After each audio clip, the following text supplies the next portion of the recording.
Bonsoir, je m'appelle Moustapha Samb, je suis docteur en communication, enseignant-chercheur à l'Université Cheikh Anta Diop de Dakar, où j'enseigne plusieurs cours sur la communication, les médias, la connaissance des médias, des sciences de l'information et de la communication.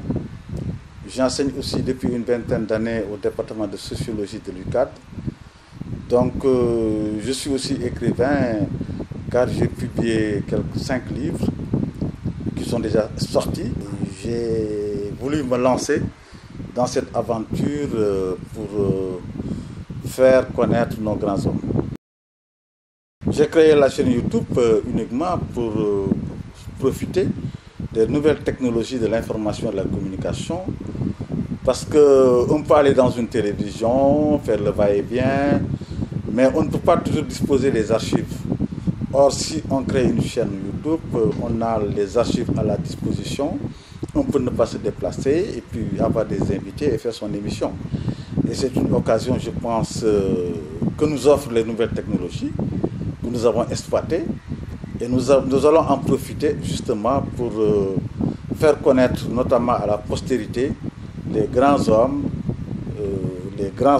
du continent d'abord africain, en commençant par le Sénégal, qui ont rempli leur mission, qui ont du mérite et qui doivent être vraiment connus par non seulement les générations actuelles, mais aussi et surtout par la postérité.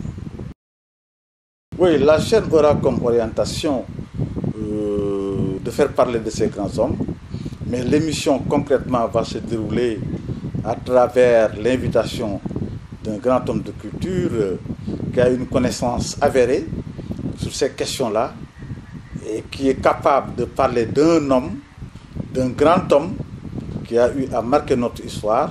On va l'inviter pour discuter avec lui pendant 1 heure et justement cet homme-là va nous vraiment faire part de ses connaissances, nous faire découvrir ce grand homme et à la suite de cela, nous allons mettre ça sur YouTube pour permettre au public vraiment de mieux connaître ces grands hommes-là.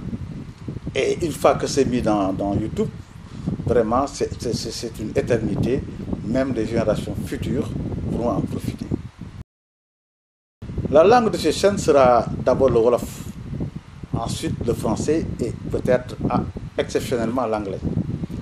Pourquoi le Wolof? Parce que nous sommes Wolof en grande partie et que la plupart de nos concitoyens parlent Wolof, même s'il y a un travail à faire à ce niveau-là, parce qu'il faut qu'on écrive nos langues. Parler une langue est une chose, l'écrire est une autre chose. Il faut qu'on écrive le Wolof pour alphabétiser les populations en Wolof. Et je n'exclus même pas l'introduction des langues nationales dans les écoles, à l'école primaire, secondaire, pourquoi pas. Je ne parle pas du Wolof seulement, mais des autres langues nationales. Tous les pays enseignent leur langue nationale. Pourquoi pas nous? Je ne suis pas réfractaire au français, mais je veux dire simplement que nous devons privilégier nos langues nationales et maintenir le français. C'est toujours une richesse. Et même, pourquoi pas, l'anglais. Donc la chaîne va parler Wolof, de temps en temps français et exceptionnellement l'anglais. Le dernier mot, c'est que nous avons créé cette chaîne pour justement participer à la communication de l'espace public sénégalais à travers les grands hommes qui ont marqué l'histoire du Sénégal, l'histoire du continent et pourquoi pas même l'histoire mondiale, parce que les grands hommes, ils sont universels. Les grands hommes qui ont marqué leur époque, qui ont marqué l'humanité, appartiennent à tout le monde.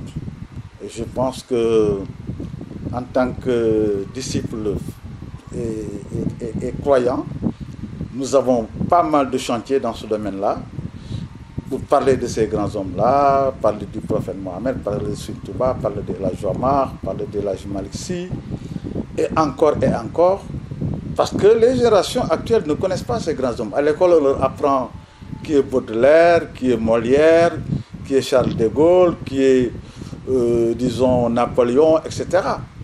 Mais avant cela, je crois que nous avons un travail à faire pour faire connaître ces grands hommes-là. Comme le disait le poète Léopold Sédar Senghor, l'enracinement d'abord et l'ouverture ensuite. Un peuple doit être enraciné dans sa culture avant de s'ouvrir aux autres.